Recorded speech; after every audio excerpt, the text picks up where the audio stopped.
প্রশ্নে জয় বলেন, বান্দারে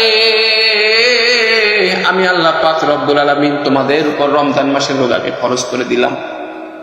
নামাজ পড়া যেভাবে ফরজ, রোজা রাখা তেমনি ভাবে ফরজ, হজ করা যেরকম যার উপর ফরজ, তেমনি ভাবে রোজা করাটাও তার উপর ফরজ। বালক হওয়ার পর থেকে মৃত্যু পর্যন্ত যারা দুনিয়ায় থাকবে এদের উপর আল্লাহ পাক রব্বুল আলামিন রমজান মাসের রোজাকে ফরজ করে দিয়েছে। এখন আমাদের প্রশ্ন হলো, রমজান রোজা রাখলে আমাদের লাভ না ক্ষতি?